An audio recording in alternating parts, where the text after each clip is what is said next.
나이가 들면서 사람이 얼마나 연약한 존재인지에 대해서 다시 한번 생각을 해보게 됩니다. 20대 때 모든 것을 할 수 있을 것처럼 생각했던 때가 있었습니다. 이것도 해보고 싶고 저것도 해보고 싶고, 아니죠. 이것도 하면 될 것 같고 저것도 하면 될 것 같았던 마음이 있었던 것 같습니다. 뭔가 하나 정하지 못한 상태에서 이것도 해보고 싶고 저것도 해보고 싶은 마음은 결국은 이것도 할 수 있고 저것도 할 수 있다라고 하는 자신에 대한 자신감에서 나오는 마음일 것입니다. 목회를 하고 또한 신학을 가르치면서 인간에 대해서 긍정적인 마음뿐만 아니라 부정적인 마음도 가지게 됩니다.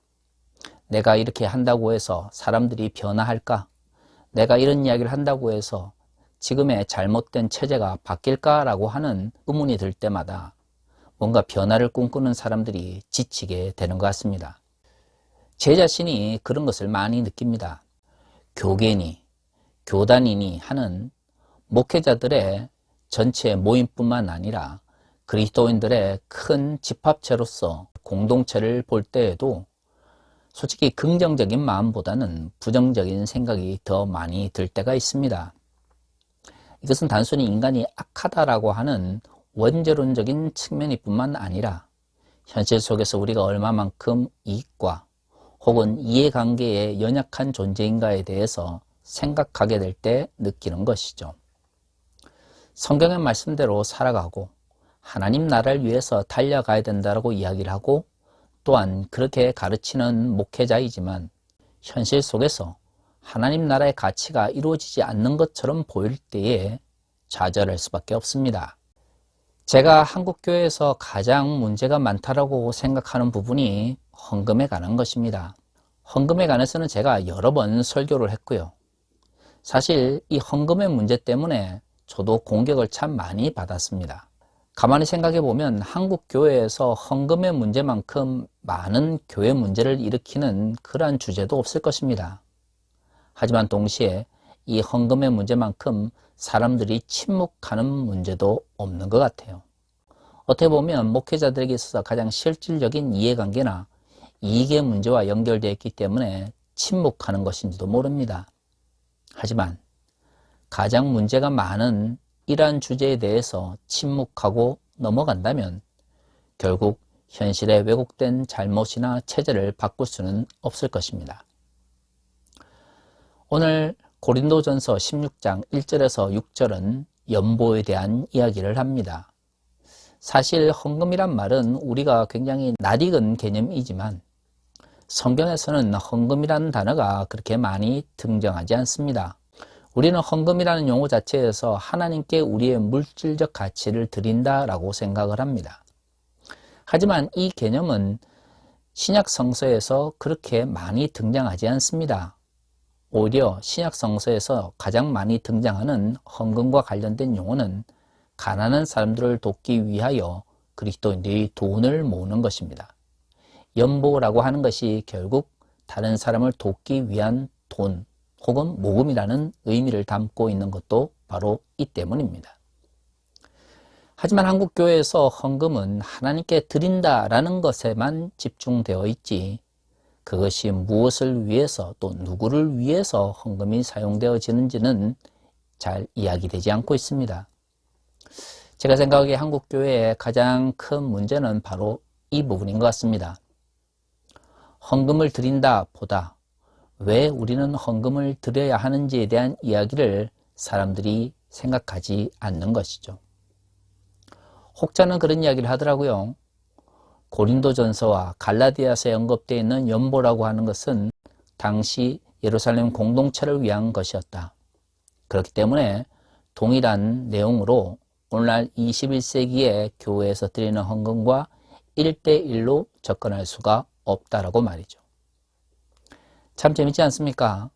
다른 모든 교회의 이익이 되거나 이해관계와 연결되어 있는 모든 것들은 1대1로 혹은 문자적으로 해석을 하면서 왜 연보와 관련된 것은 1대1로 적용할 수가 없는 것일까요?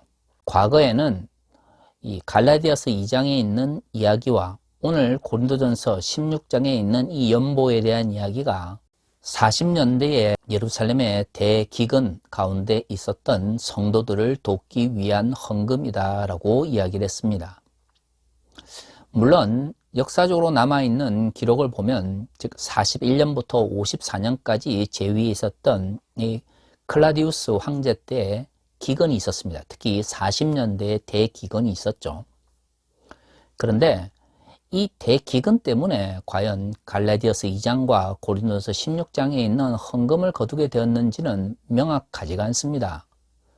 왜 그러냐면 사도행전에도 드러나는 것처럼 예루살렘에 있는 가난한 자들을 위한 헌금은 약 기원 후 49년부터 예루살렘 교회에 의해서 요청되어졌는데요. 우리가 읽은 고린도서 16장이나 갈라디아서 2장 같은 경우에는 이것이 약 50년 후반기에 기록되었을 거다라고 여겨지기 때문이죠.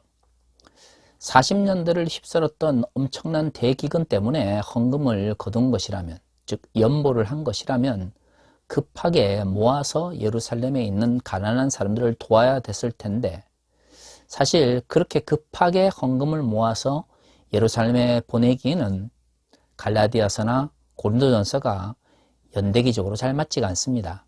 하지만 갈라디아서 2장과 고린도전서 16장에 기록되어 있는 것처럼 당시 소아시아 지역에서 바울이 요청하였던 이 연보는 예루살렘에 있는 가난한 자들을 위한 것이었습니다. 클라디우스 황제 때 발생했던 대기근으로 인하여 예루살렘에 있었던 가난한 사람들이 어려움을 겪었는지, 아니면 다른 다양한 이유로 인하여 바울이 헌금을 거두게 되었는지는 알 수 없지만, 한 가지 확실한 것은 갈라디아서와 고린도전서에 기록되어 있는 연보에 대한 가르침은 예루살렘에 있는 가난한 사람들을 위한 것이었다는 거죠.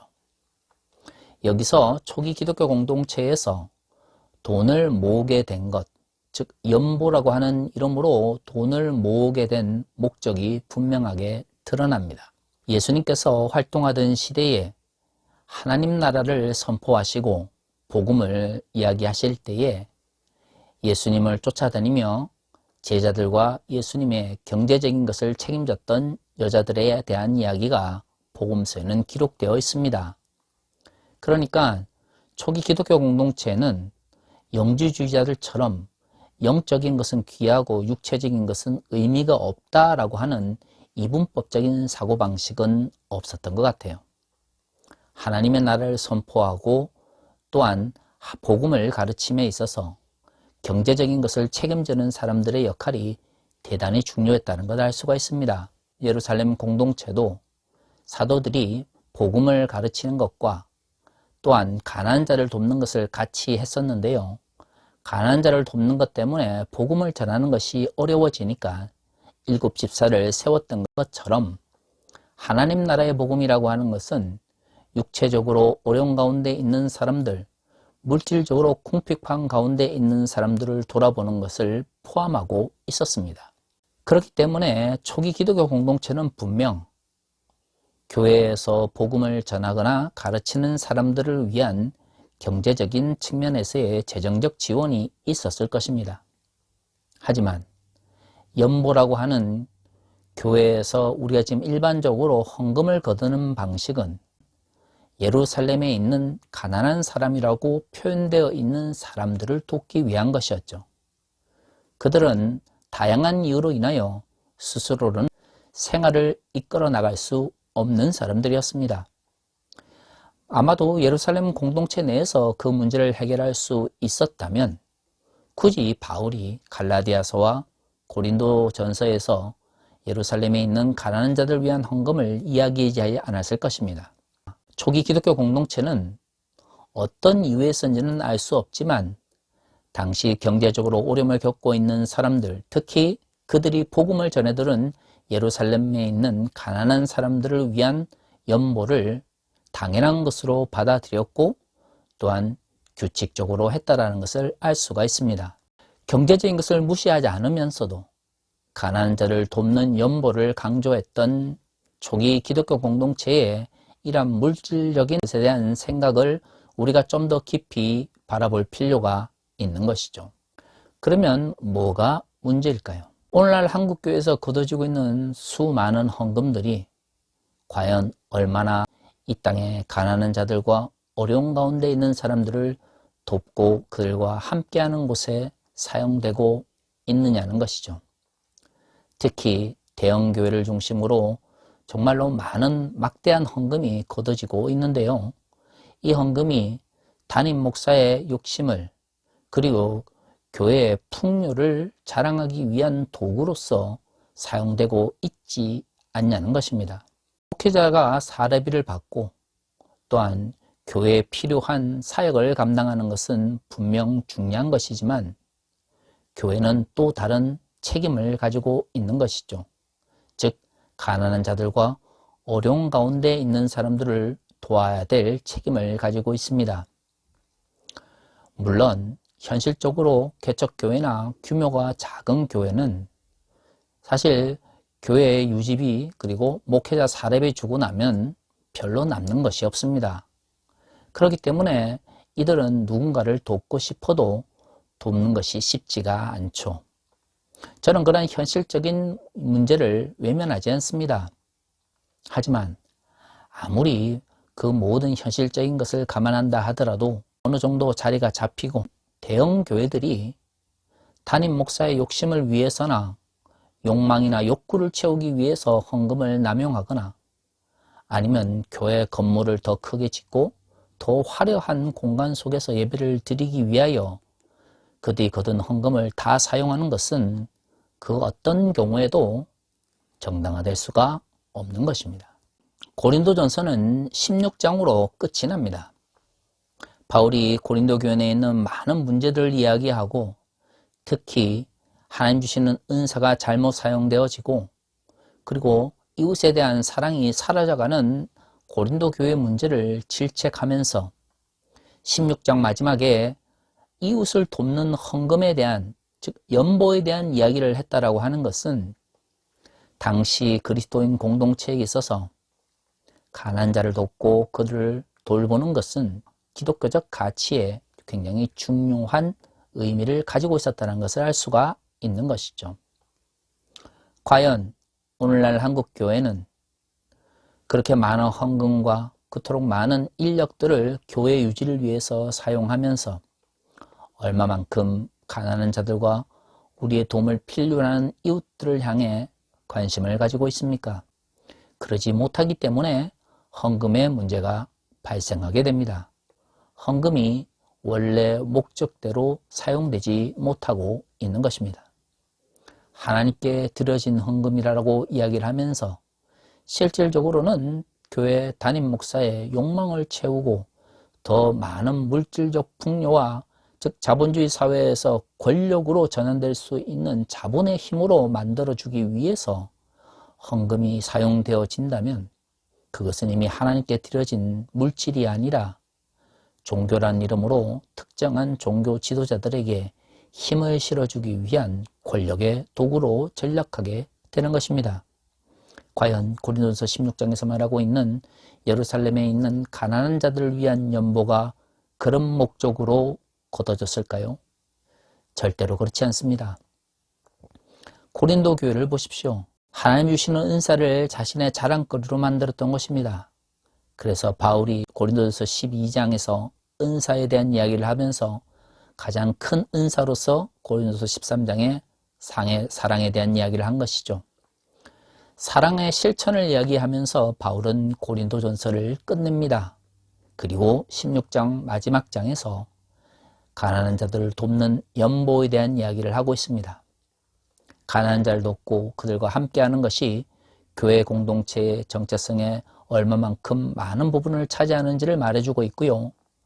우리가 드리는 헌금의 많은 부분이 가난한 자들과 어려운 가운데 있는 사람들 돕고 그들을 위로하는 곳에 사용되어야 함을 분명히 고린도전서는 말하고 있습니다.